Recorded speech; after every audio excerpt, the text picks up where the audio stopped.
Hello friends, learning institute के YouTube channel में आप सभी का स्वागत है। मैं रंजना पांडे और आज मैं आपको लास्ट ईयर का क्वेश्चन पेपर सॉल्व कराने जा रही हूँ। जैसा कि आपको मैंने दो सेट पहले ही दे रखे हैं, जिसमें 2019 और 18 का मैं पहले करा चुकी हूँ। और ये अभी जो आप करने जा रहे हैं फेब 2014 का क्वेश्चन पेपर। ये ओरिजिनल पीडीएफ है, जो आया हुआ पेपर है उसी क्वेश्चन पेपर को मैंने लिया हुआ है, जो हम लोगों 2014 में हो चुका है, सीबीएसई ने कराया हुआ है। तो मैं इसमें सिर्फ एसएसटी पोर्शन के टोटल 60 क्वेश्चन आपको कराऊंगी सॉल्व। चलिए, तो पहला क्वेश्चन हम स्टार्ट करते हैं। पहला क्वेश्चन है, आंध्र प्रदेश में वंदे मातरम आंदोलन को निम्नलिखित में से किस नाम से जाना जाता था।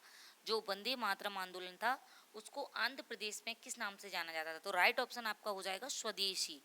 आंध्र प्रदेश में इसको किस नाम से जाना जाता था, स्वदेशी नाम से। नेक्स्ट क्वेश्चन देखिए, सिर्फ आंसर को ही मैं अटेम्प्ट करूंगी। निम्नलिखित में से किस विदुषी ने स्त्री और पुरुष के बीच सामाजिक अंतरों की आलोचनात्मक आधारित पुस्तक स्त्री पुरुष तुलना लेखन किया था। क्वेश्चन पूछा गया है, ये भी दोनों क्वेश्चन आपके बिल्कुल टू द पॉइंट एनसीईआरटी की बुक से लिए गए हैं।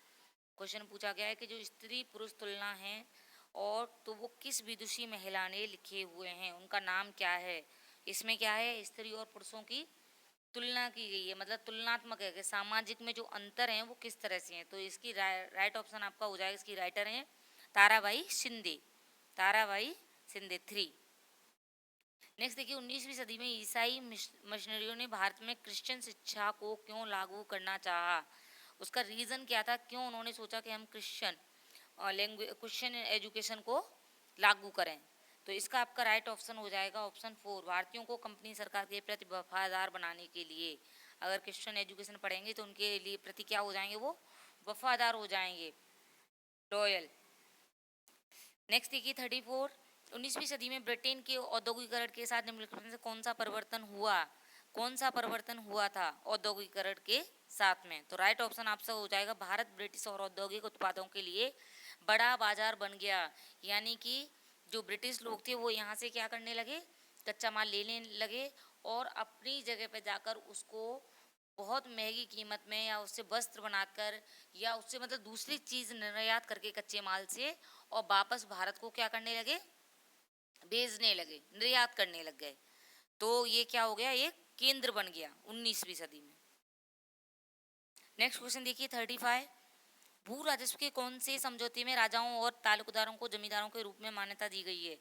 तो राइट ऑप्शन आपका हो जाएगा यहाँ पर 3, स्थायी समझौता। Right answer is 3। ये तीनों के बारे में मैं अपनी क्लास में डिटेल्स में दिया गया है, तो आप वहाँ पर पढ़ सकते हैं कि कौन सी व्यवस्था थी और स्थायी बंदोबस्त क्या था, महालवाड़ी रैयतवाड़ी ये क्या था। तो जो मेरी एनसीईआरटी बेस्ड में क्लास ले रही हूँ तो आप उसमें देख सकते हो। उसके बाद नेक्स्ट क्वेश्चन देखिए 36, बेगम हजरत महल ने अंग्रेजों के विरुद्ध विद्रोह भड़कने आने वाले निम्न में से किस नगर से सक्रिय भाग लिया। जो विद्रोह हुआ था तो उन्होंने कहाँ से भाग लिया था, क्वेश्चन ये पूछा गया है। तो जो 1857 की जो क्रांति हुई थी उसमें ये सारे मेन आपके वो थे, केंद्र थे, जिसमें आपका कानपुर लखनऊ मेन था और मेरठ से स्टार्ट हुई थी। तो ये पूछा जाता है कि उन्होंने कहाँ से भाग लिया था। तो 36 का आपका हो जाएगा 2, लखनऊ से, बेगम हजरत महल। नेक्स्ट क्वेश्चन 37, किस अधिनियम के अंतर्गत भारतीय प्रशासन को ईस्ट इंडिया कंपनी से ब्रिटिश क्राउन को स्थानांतरित किया गया था। Very important question, right option 1858 का अधिनियम इसके द्वारा किया गया था, ब्रिटिश क्राउन को स्थानांतरित किया गया। नेक्स्ट देखिए, मध्यकालीन असम में पाइक, पाइक का क्या है आंसर। ये क्वेश्चन है, ये भी बुक से पूछा गया है कि पाइक निम्नलिखित में से क्या थे। तो राइट ऑप्शन आपका हो जाएगा बलात मजदूर। जो बलात मजदूर थे उनको क्या बोला जाता था, आपका पाइक बोला जाता है। बलाक का यहाँ पर मीनिंग है जिनको जबरदस्ती मजदूरी करवाई जाती थी फोर्स से। यहाँ पर आप देख सकते हैं फोर्स लेबर्स थे जिनको जबरदस्ती मजबूरी कराई जाती थी। मनीग्राम और नाना देसी निम्नलिखित में से क्या थे, पूछा गया मनीग्राम एंड नाना देसी क्या थे। तो राइट आंसर आपका हो जाएगा दक्षिण भारत के प्रसिद्ध व्यापार संघ। व्यापार संघ थे कौन से, मनीग्राम और नान देसी। नेक्स्ट देखिए, यहाँ पर कुछ ऑप्शन दिए गए हैं आपको और क्या करना है, आपको मैचिंग करनी है कि कौन सा ऑप्शन इसमें सही है। तो इसमें आपका हो जाएगा चिरान। तो चिरान को हम किसके साथ में मैच करेंगे, बिहार, ये कहाँ पर है? बिहार में। और आपका बी कोल्डी हवा, बी आपका हो जाएगा कश्मीर, ये कहाँ पर है? आपका कश्मीर है। सी आपका हो जाएगा बोर्डोमा, आपका कहाँ पर है?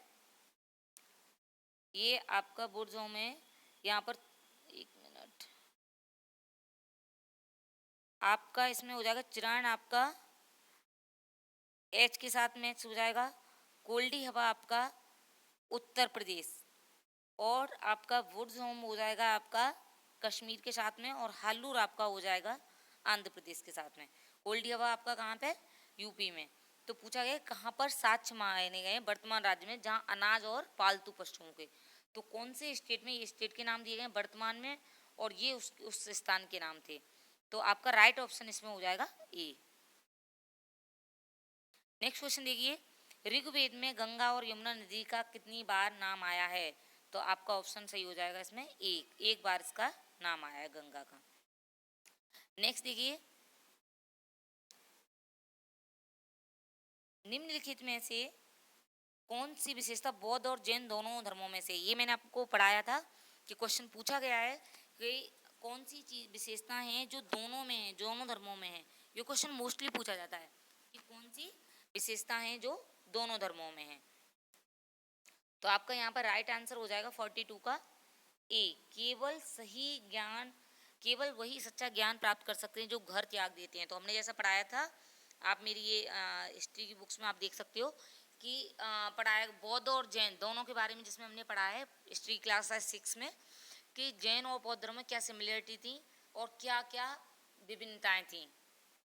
तो इसका राइट ऑप्शन ए हो जाएगा। नेक्स्ट देखिए, निम्नलिखित में से किसने कहा था कि उच्च जातियों का उनकी भूमि पर कोई अधिकार नहीं है, क्योंकि वास्तव में भूमि का संबंध देशज लोगों से अर्थात तथाकथित निम्न जातियों से, यानी कि उन्होंने कहा था कि उच्च जातियों का, यानी कि एक ये निम्न जाति के थे पर्सन थे, उन्होंने ये चीज़ कही थी कि उच्च जातियों का कोई अधिकार नहीं, क्योंकि वर्क कौन करता है उसमें निम्न जाति करती है, तो निम्न जाति का ही पूरी तरह से क्या होना चाहिए? अधिकार होना चाहिए।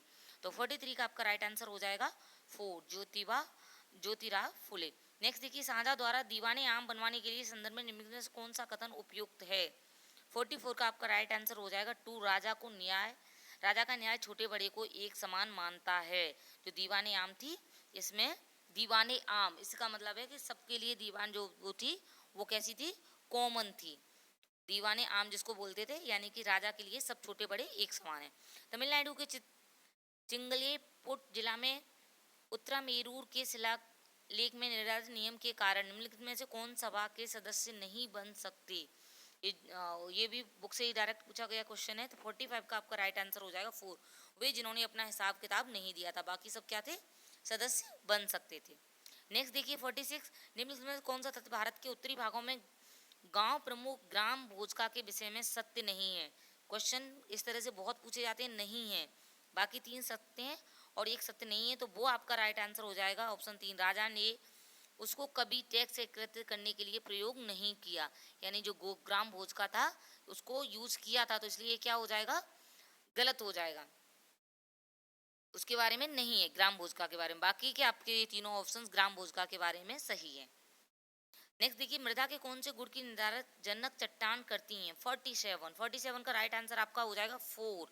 रासायनिक गुण, पारगम्यता एवं संरचना। नेक्स्ट देखिए 48, धरातल के निकट पाए जाने वाले खनिजों को साधारण खोदकर निकालने की प्रक्रिया को क्या कहते हैं?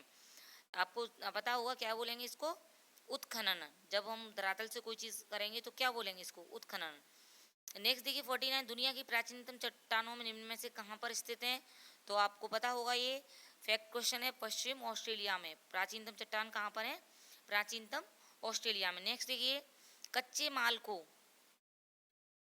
माल को अधिक मूल्य उत्पादों में बदलने की क्रिया को क्या कहते हैं? जो कच्चा माल होता है उसको बदलने की प्रक्रिया को क्या कहेंगे? द्वितीय क्रिया। क्योंकि कच्चा माल प्राप्त होना कौन सी क्रिया हो जाएगी? प्राथमिक, और उसको चेंज करने की प्रक्रिया को हम बोलेंगे द्वितीय क्रिया। नेक्स्ट देखिए, अपेची और क्रू निम्नलिखित में से क्या थे? इसी तरह से देखो तीसरा क्वेश्चन हुआ है कि ये क्या था, पाइक क्या था, इस तरह से। तो अपेची और क्या थे? तो राइट आंसर इसका हो जाएगा उत्तरी अमेरिका के कबीलों को क्या बोलते थे? अपेची और क्रू। नेक्स्ट देखिए, निम्नलिखित में से कौन सा सनराइज उद्योग का एक उदाहरण है? सनराइज जो उद्योग था उसका एक उदाहरण है। 52 का आपका राइट आंसर हो जाएगा ए, सूचना प्रौद्योगिकी उद्योग। नेक्स्ट, निम्नलिखित में से किस क्षेत्र को विश्व का फलो उद्यान किसको बोला जाता है? ऑर्चार्ड ऑफ द वर्ल्ड किसको बोला जाता है? 53 का आपका राइट आंसर हो जाएगा भूमध्य क्षेत्र, यानी कि जो आपका भूमध्य क्षेत्र है उसको हम क्या बोलेंगे? विश्व का फलो उद्यान। निम्न में कौन जहाजों का नौकायन में सहायता करता है? उच्च ज्वार, कम ज्वार? तो आपका राइट ऑप्शन यहाँ पर हो जाएगा उच्च ज्वारी क्षेत्र। जहाँ उच्च ज्वार आते हैं तो नौकायन कैसी हो जाती है? सरल हो जाती है। नेक्स्ट देखिए 55, पृथ्वी द्वारा प्रसारित रेडियो तरंगों को वापस पृथ्वी पर कौन परावर्तित करता है? बैक कौन करता है? Refractive back to the earth कौन करता है? तो 55 का आपका राइट ऑप्शन हो जाएगा 4, समताप तापमंडल, थर्मोस्फीयर। महामंडल, मध्यमंडल, समतापमंडल। अगर पूछा जाता कि रेडियो तरंगें कहाँ पर होती हैं तो आपका हो जाता समताप मंडल, लेकिन यहाँ पर पूछा गया था कौन उनको परावर्तित कर देता है वापस, तो वो हो जाएगा आपका थर्मोस्फीयर, तापमंडल। नेक्स्ट देखिए पर्यावरण में संतुलन बिगड़ जाता है यदि प्रजातियों की सापेक्ष, ऑप्शन नहीं मैं पढ़ूंगी 56 का आप देखिए राइट ऑप्शन हो जाएगा निर्वनीकरण तथा भू अपरदन चलता रहे, यानी कि हम बार बार डिफॉरेस्टेशन और सॉइल इरोशन अगर कंटिन्यू रहेगा, मिट्टी को काटते रहेंगे, पेड़ों को काटते रहेंगे, इससे क्या हो जाएगा? पर्यावरण संतुलन बिगड़ जाएगा। नेक्स्ट देखिए निम्न में से कौन सा विकल्प पोषणीय विकास का सिद्धांत नहीं है? दीर्घजीवी पोषणीय यानी कि दीर्घजीवी विकास का सिद्धांत नहीं है, तो आपका राइट ऑप्शन है प्राकृतिक संसाधनों का अधिकतम प्रयोग। ये कैसा है? सिद्धांत नहीं है, बाकी सब क्या है? सिद्धांत हैं, सिर्फ एक ये नहीं है।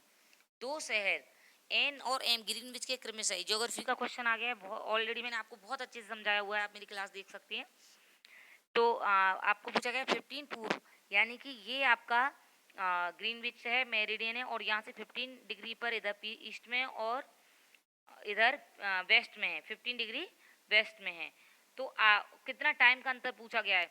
तो आपको पता है कितना होता है, एक पर कितना हो जाता है? 1 डिग्री पर चलने पर 4 मिनट का आ जाता है, तो 15 पर कितना आ जाएगा? 60 का। और तो यहाँ पर 60 का मतलब क्या हो जाएगा? 1 आवर हो जाएगा। और यहाँ पर कितना हो जाएगा 60 का? यहाँ पे भी 1 आवर हो जाएगा, 15 इधर 15 इधर, तो टोटल कितना हो जाएगा इसका? 2 आवर्स। तो ऑप्शन हमारा कौन सा सही हो जाएगा? 4, 2 आवर्स। नेक्स्ट देखिए न्यूनतम वेतन अधिनियम। न्यूनतम वेतन अधिनियम क्या है, इसके बारे में पूछा गया। राइट ऑप्शन इसका निश्चित करता है कि वेतन एक निश्चित न्यूनतम से कम नहीं होना चाहिए, यानी कि न्यूनतम जो राशि फिक्स की गई है गवर्नमेंट द्वारा उससे कम नहीं होना चाहिए। नेक्स्ट देखिए संविधान के किस अनुच्छेद में अस्पृश्यता, वेरी इंपॉर्टेंट, ये बहुत एग्जाम में पूछा जाता है ये वाला, अयोग्यता को लागू करने के अनुसार, तो अनुच्छेद 17, वेरी इंपॉर्टेंट क्वेश्चन है।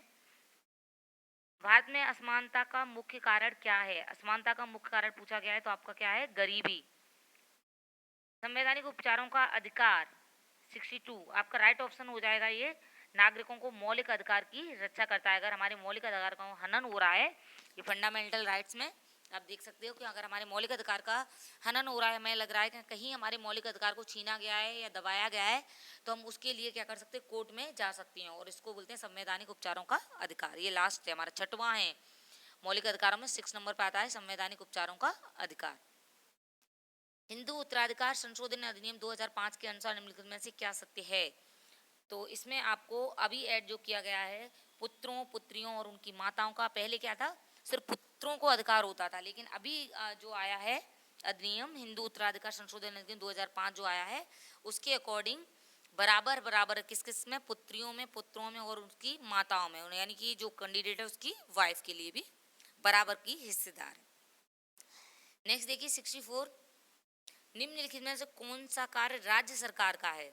तो कौन सा आपका राज्य सरकार का हो गया? वेरी सिंपल, 10वीं कक्षा में बोर्ड परीक्षा को बंद करना, ये राज्य सरकार क्या कर सकती है? अपना डिसाइड कर सकती है। बाकी पाकिस्तान, बांग्लादेश के व्यवहार, नई दिल्ली, वास्को डी गामा, ये सब कैसी हैं? ये सारा हमारा केंद्र सरकार का है काम है, और जो 10वीं में बोर्ड का, ये किसका है? आपका राज्य सरकार का है। नेक्स्ट क्वेश्चन देखिए, दलित और आदिवासी लड़कियों द्वारा स्कूल छोड़ने की दर सबसे अधिक है, इसका रीजन क्या है? तो 65 का आपका राइट ऑप्शन हो जाएगा गरीबी और सामाजिक भेदभाव के कारण, यानी कि दलित और वो लड़कियां हैं, आदिवासी लड़कियां, वो किस लिए नहीं? गरीबी और सामाजिक भेदभाव जो उन्हें देखने को मिलता है, इसलिए स्कूल छोड़ देती हैं। निम्नलिखित में से कौन सा विज्ञापन सामाजिक नहीं है? कौन सा विज्ञापन इसमें से सामाजिक नहीं है? तो राइट ऑप्शन आपका हो जाएगा दूसरा, जीवन बीमा जिंदगी के साथ भी और जिंदगी के बाद भी, बाकी सब कैसे हैं आपके सामाजिक हैं। नेक्स्ट देखिए 67, ऐसे मुद्दे की पहचान की जिससे कि महत्वपूर्ण होने के बावजूद मीडिया ने शायद ही उस पर ध्यान दिया, यानी कौन सा ऐसा है? तो वो आपका राइट ऑप्शन हो जाएगा पीने का पानी। बाकी हत्याएं, भवनों का गिरना, लैंगिक, इन सब पे मीडिया हमेशा ध्यान देती है, लेकिन पीने का पानी पे कमी, जो हमारे लिए क्या है, बहुत ही मूलभूत आवश्यकता है। 68, न्यायपालिका के संदर्भ में निम्नलिखित में प्रावधानों में से भिन्न को पहचानिए। 68 का आपका राइट ऑप्शन हो जाएगा न्यायाधीशों का सेवा काल निश्चित होता है। तो बाकी आपके कैसी हैं, शक्तियों का पृथक्करण, ये सारी सब चीज़ें हैं, लेकिन ये कि न्यायाधीशों का सेवा काल निश्चित होता है ये नहीं है, प्रावधान अलग है ये।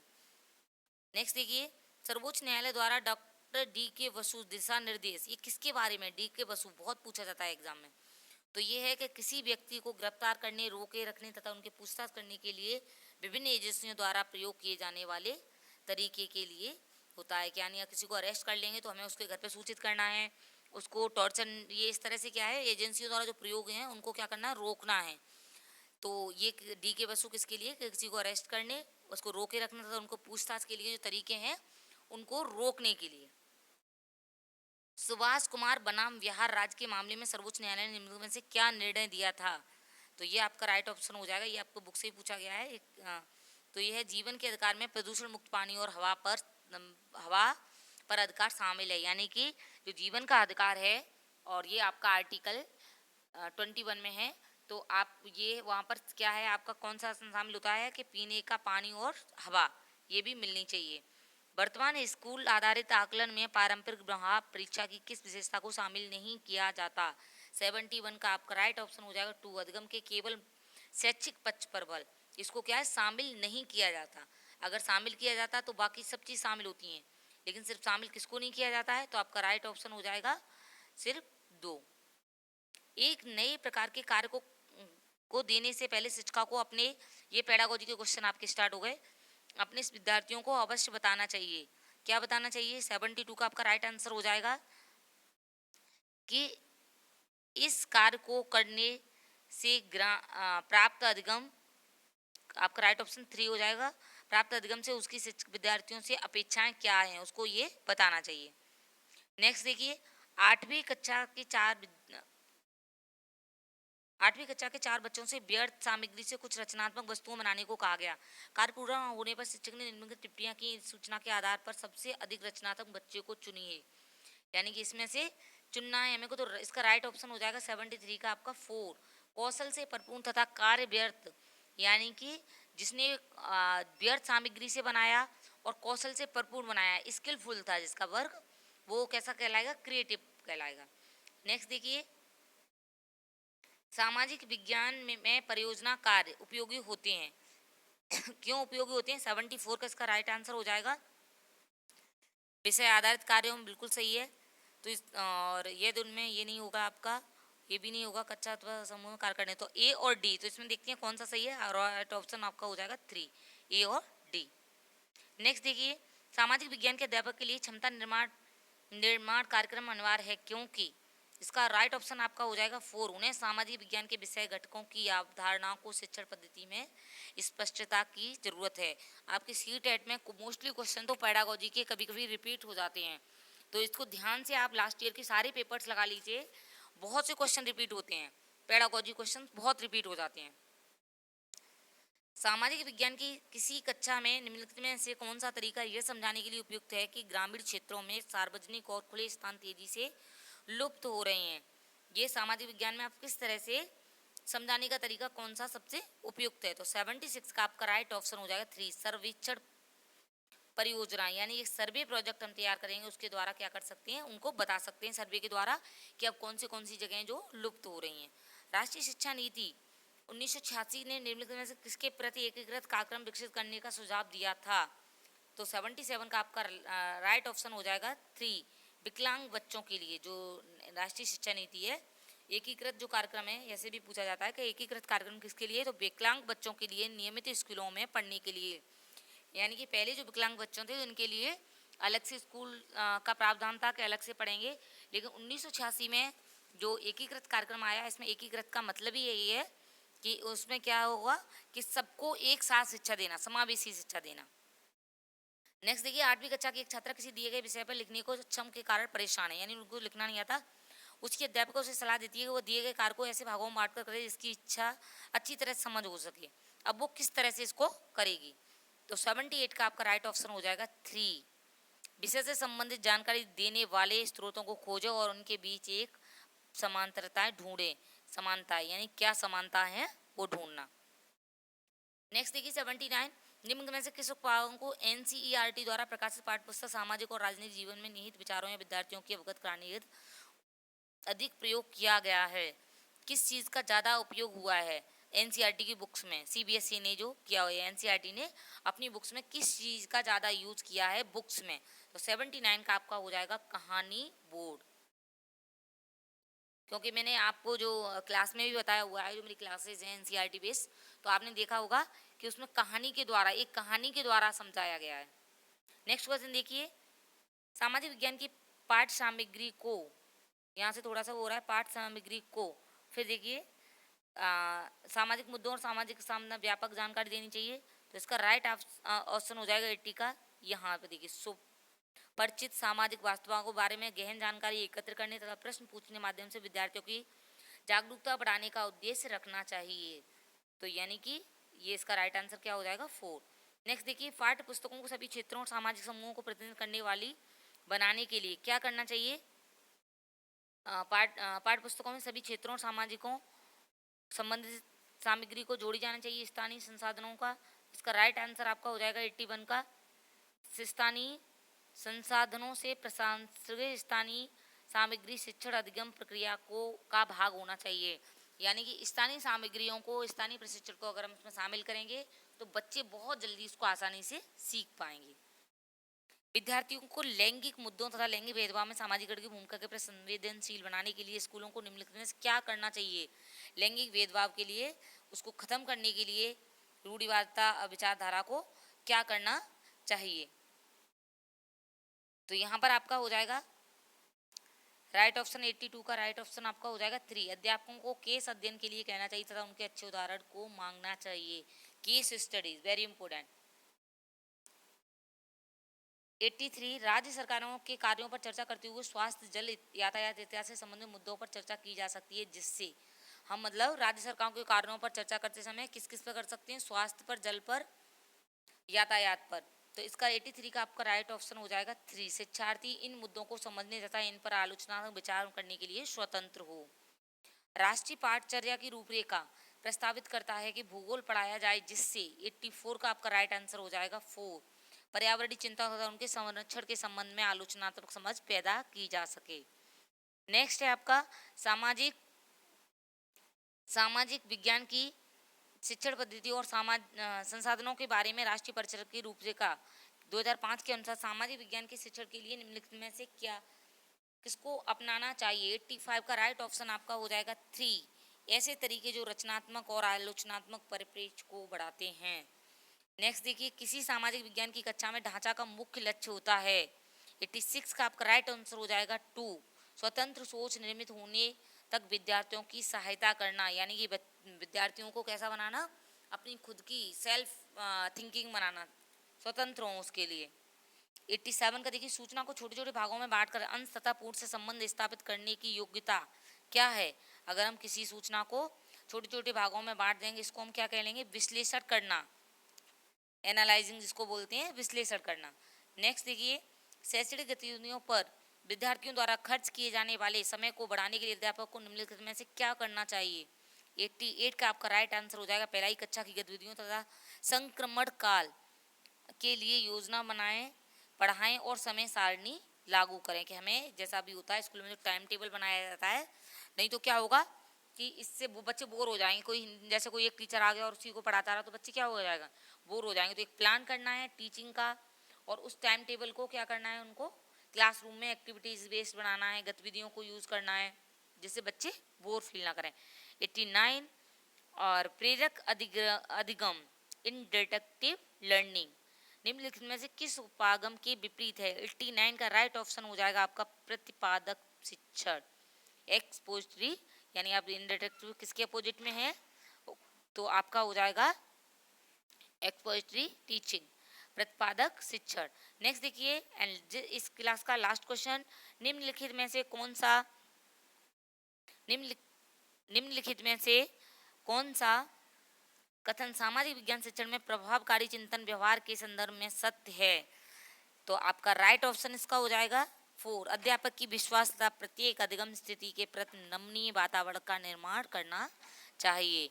यानी कि हमारी जो एटमॉस्फेयर है हमारा, जो उसको क्या करना है, ट्रस्ट बनाना है, फ्लेक्सिबल बनाना है स्टूडेंट्स के लिए, जो लर्निंग की सिचुएशन है, जिससे कि स्टूडेंट अच्छे से कंफर्टेबल होकर उसमें सीख सकें। तो आज की क्लास हमारी यहीं ख़त्म होती है। आपको मेरा आज की क्लास कैसी लगी है, क्वेश्चंस आपको कैसे लगे ज़रूर बताइएगा, और मेरे चैनल को लाइक कीजिए, शेयर कीजिए और सब्सक्राइब कीजिए अपने फ्रेंड्स के साथ। Thank you.